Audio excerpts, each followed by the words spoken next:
Well, I just think that's important. What our group is bringing to the rest of the school is just some ideas of how to use technology in the classroom, stepping or using different sites or different Web 2.0 tools to get the students engaged in the classroom, and I think that's what our group's going to bring to the rest of the school.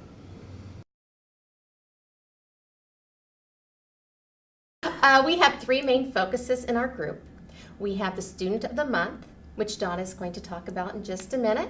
We also started compiling a list of staff recognition awards, and then we also started recognizing special groups within our building, staff groups. So Dawn, would you like to talk about the Student of the Month?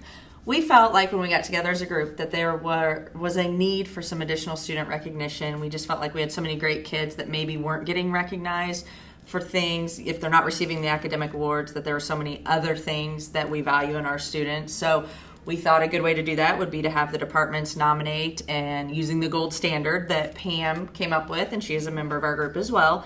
And so the teachers could write out these gold standards, and then as a department, each person could be, or I'm sorry, one student of the month would be chosen. And then I don't remember who designed the t-shirts, but we have t-shirts, and then those students receive t-shirts, and they get the card that their teacher wrote for them, and they get to be on the announcement. So we just thought it was a good way to get some kids who are well deserving some recognition. And to stay student focused. And we'd like to give a special thank you to Sarah Gibbs for taking all the extra time to get the awards out to the students. So thank you, Sarah. I think the highlight of our CCG has been the polls that we took, and we talked to students, we talked to teachers, and figured out how everyone's perceiving homework. One of the most interesting things we found is that our kids really don't have that much homework. They're doing maybe an hour to an hour and a half a day, a little bit more for upperclassmen.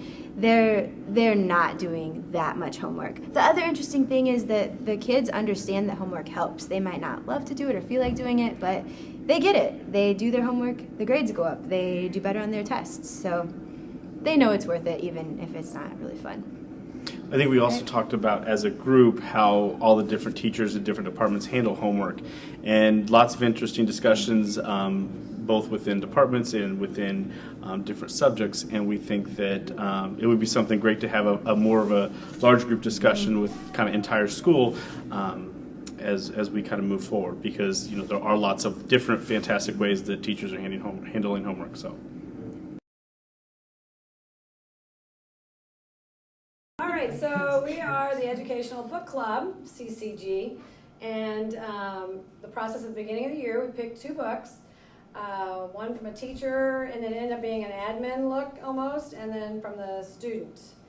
And we have What Great Teachers Do Differently, and Fires in the Mind. So we actually, I don't know if we should introduce ourselves, or I'm Emily Holt, Math Department. We're just a wide variety here. Stacy O'Brien, Spanish. Debbie Lutz, Spanish. Kurt Frederick, Special Education. Dave Seibel, Spanish. Beth Molitank, German. And so in the book, the What Great Teachers Do Differently, we have some takeaways. One thing it said in there that actually Beth it was a part of her evaluation of the book. It says great teachers have high expectations for students, but even higher for themselves. And it's a pretty neat book. We can definitely share our books. There are a lot more takeaways than that. And then on homework, I think, would you mind talking about the 4 R's? This is Fires in the Mind. We were just actually evaluating a part of the book. This had 160 kids interviewed through a process through the Kathleen Cushman did this, and it covered everything: homework, classroom participation, projects, assessments. But there was one we were just reading just now. So. Yeah, one of the challenges that we've had is how we can apply this to our classrooms and also to help other CCG groups. So we're meeting a little bit later with the homework group, and one of the things that we saw was that students are really critical about homework. So one of the suggestions that we got from this book were that there are 4 R's to being deliberate with the way that you assign homework and kids practice at home. That it has to ready themselves for new learning. There needs to be repetition and application of the knowledge and skills.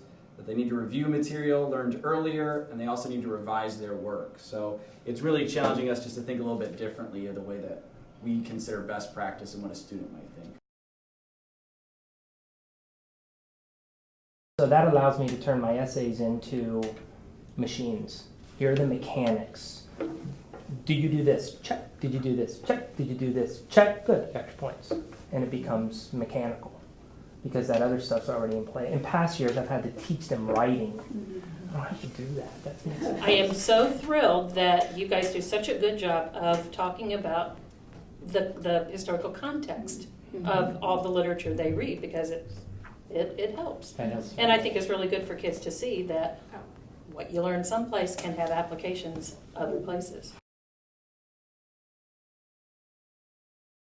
Our group, the middle, got together because we were kind of concerned about the kids that slip through the cracks, because we focus a lot on AP and honor classes, and we do a lot for remedial classes in English and math. But we were really concerned about that kid in the middle that slips through because nobody's just pushing them to do that extra bit, or the kid who really struggles and wants to do better.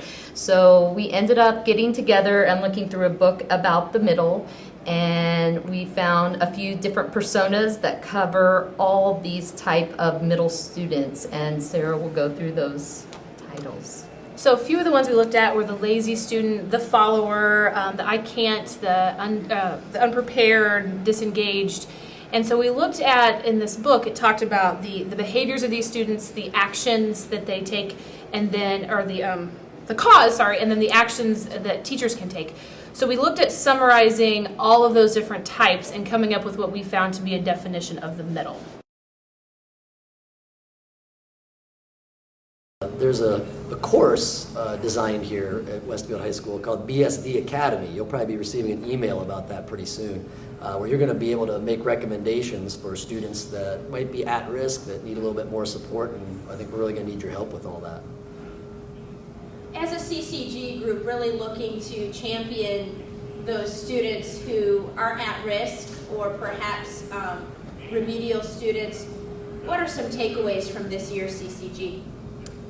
I think one of the biggest things that we've talked about is what is an at-risk student, which we had a lot of discussion about, and came to the conclusion that an at-risk student is someone who is failing multiple classes, maybe has got to a credit crisis situation, has poor attendance issues, or is really just that student who sits in your room, not participating, not doing anything. So we've been trying to come up with BSD Academy. How can we get recommendations there? Setting up a mentor-teacher program to help reach out to these students and help give them some more motivation. And even just in general, giving teachers more ideas of what you could do to help with those students in the future. In our first meeting, we threw out a whole bunch of comments. We threw out what we were happy with, what we were mad with, and then we or disappointed with.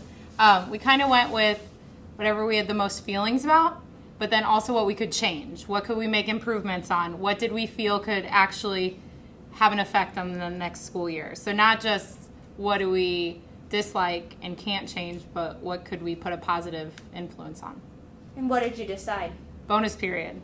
So bonus period's name is changing to period 6 for next year, and we're trying to make sure that parents are clear of their expectations, students know what to do, as far as transportation, how to get to and from, especially those freshmen struggle in the beginning, and then also teachers, so that teachers know what they need to do as students and what's expected of them.